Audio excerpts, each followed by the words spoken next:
नमस्ते बच्चों, हिंदी पाठशाला में आपका स्वागत है। आज हम इस वीडियो में र के विभिन्न रूपों के बारे में जानेंगे। बच्चों, र हमें 4 रूपों में दिखाई देता है। पहला रूप है हमारा र का सामान्य रूप, जिस तरह से आप देख रहे हैं, राम, रमेश, रात, इस तरह के जो शब्द हैं। फिर दूसरा है हमारा र का रेफ रूप।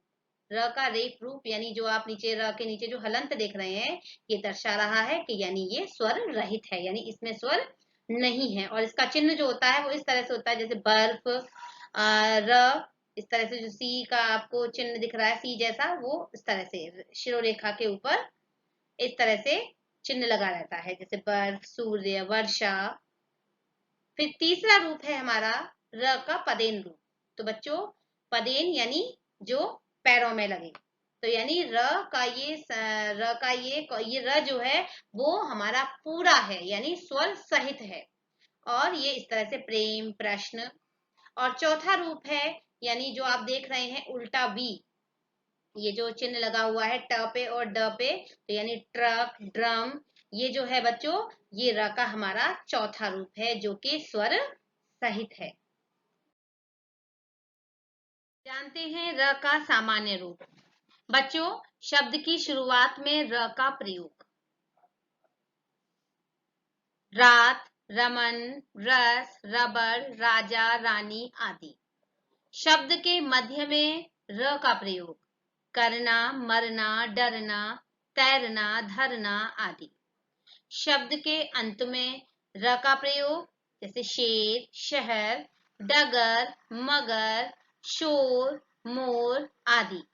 तो बच्चों, हिंदी वर्णमाला में र एक अल्प प्राण, घोष, अंतस्थ तथा मूर्धन्य ध्वनि है। बच्चों, उच्चारण की दृष्टि से यह लुंठित ध्वनि है। अब लुंठित किसे कहते हैं? तो बच्चों, मूर्धा में जाकर खड़खड़ की जो आवाज होती है, जैसे हम बोलते हैं ना र, तो यानी जो हमारी जीभ जो है जो पीछे की तरफ मुड़ती है ना, और एक वहां पर एक जो खड़खड़ की जो आवाज होती है, उसे बच्चों लुंठित व्यंजन या लुंठित ध्वनि कहते हैं। इस व्यंजन की विशेषता है कि यह मात्रा के रूप में दूसरे व्यंजनों से जुड़ता है।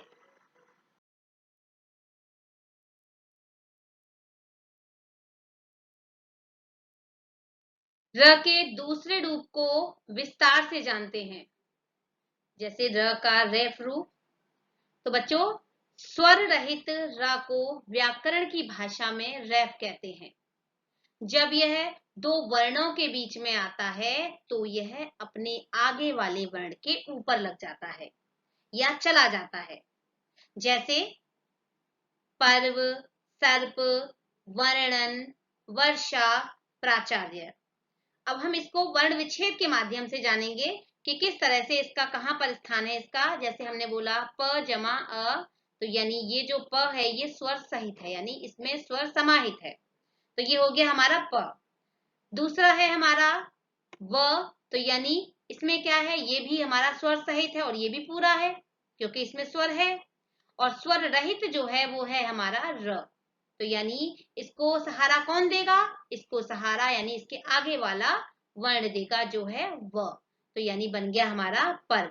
बच्चों, उच्चारित करने में भी हम यानी पता करेंगे, ऐसे बोल करके पता चल जाएगा हमें कि यानी जब हम बोलेंगे ना पर्व, तो यानी प र व, तो यानी व से पहले किसका उच्चारण हुआ है? र का।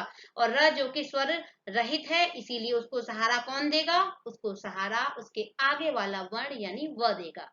इसी तरह के हमारे अन्य उदाहरण हैं, जैसे सर्प, तो यानी स जमा अ जमा र जमा प जमा अ, तो बन गया हमारा सर्प। यानी आपने देखा कि ये हमारे स्वर सहित हैं, तो यानी ये पूरे हैं। ऐसे ही वर्णन, वर्षा, प्राचार्य। और बच्चों एक बात और, र के ऊपर भी रैफ का प्रयोग होता है, यानी जैसे कैसे हम उदाहरण के माध्यम से देखते हैं, उदाहरण के माध्यम से हम जानेंगे, जैसे कि हमारा ये है कि यानी र के ऊपर भी रैफ का प्रयोग होता है, यानी किया जाता है, जैसे खर खर, टर टर। तो यानी देखा आपने कि र के ऊपर भी, शिरोरेखा के ऊपर भी र का प्रयोग हो रहा है।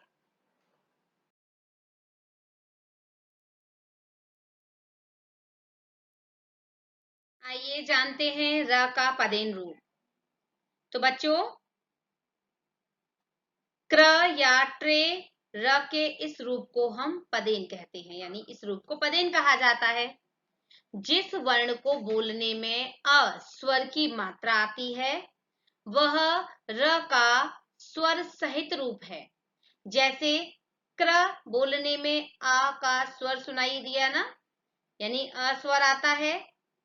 र का यह रूप अपने से पहले आए हुए व्यंजन वर्ण पर लगता है। फिर दूसरी बात, पाई वाले व्यंजन। पाई वाले व्यंजन यानी जो खड़ी पाई है, जैसे आप देख रहे हैं, तो जो खड़ी पाई वाले व्यंजन है जैसे क, ख, ग, प, ये सब हमारे खड़ी पाई वाले व्यंजन हैं, जिन्हें लिखने में एक सीधी रेखा यानी सीधी पाई आती है। इस व्यंजन में र का यह रूप तिरछा, यानी तिरछा किस तरह से, यानी तिरछा इस तरह से होकर लगता है। जैसे क्र, तो यानी जैसे हमने लगाया, जैसे हमने क बनाया, जैसे इस तरह देख रहे हैं तो हमने यहां से लगाया ऐसे क्र, और ऊपर हमारी शिरोरेखा होगी, ये शिरोरेखा, तो इस तरह से हमने लगाया यहाँ पर ये क्र। ठीक है ना। तो क्र, प्र और ग्र, ये बच्चों, ये जो ये वाला जो र है ये हमारा क्या है, स्वर सहित है, यानी इसके अंदर स्वर समाहित है। और जो क है वो हमारा आधा वर्ण है बच्चों। तो बच्चों, आपने जाना कि स्वर का पदेन रूप।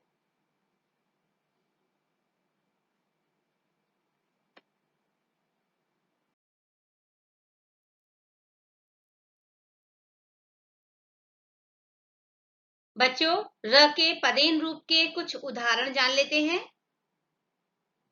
जैसे हमारा पहला शब्द है वज्र, दूसरा है प्रश्न, चक्र, क्रम, ट्रक, ड्रम। वर्ण विच्छेद करके जानेंगे।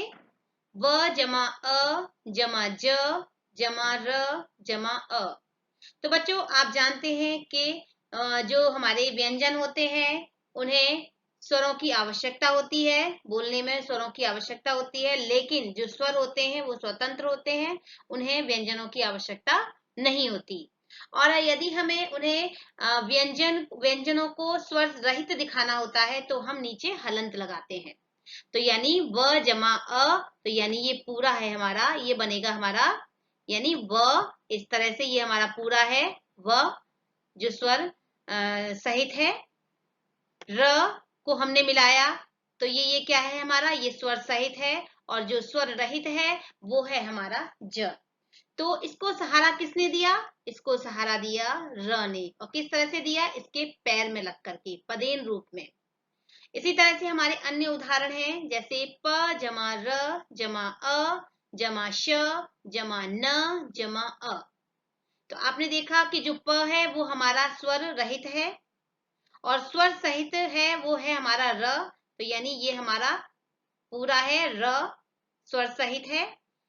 श हमारा स्वर रहित है, यानी इसमें स्वर नहीं है। न हमारा स्वर सहित है, तो यानी इसको प को सहारा किसने दिया, प को सहारा दिया र ने, पदेन रूप में लग करके। बाकी हमारे अन्य भी उदाहरण इसी तरह से हैं, जैसे च जमा अ जमा क जमा र जमा अ, तो बना हमारा चक्र। और आपने देखा कि इसको बोलते समय यानी चक्र, तो यानी इसका स्थान कहाँ देता है बच्चों, आवाज कहाँ आती है, यानी क के बाद में। फिर आगे है हमारा क्रम, क जमा र जमा अ जमा म जमा अ, तो ये बना हमारा क्रम।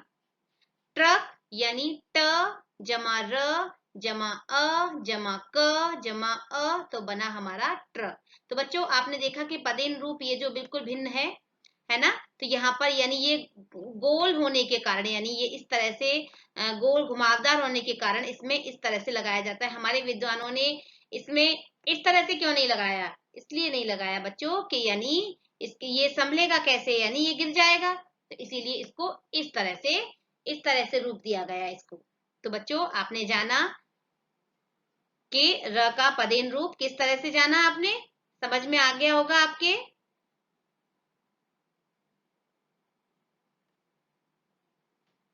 आगे हम कुछ महत्वपूर्ण बातें भी जानेंगे।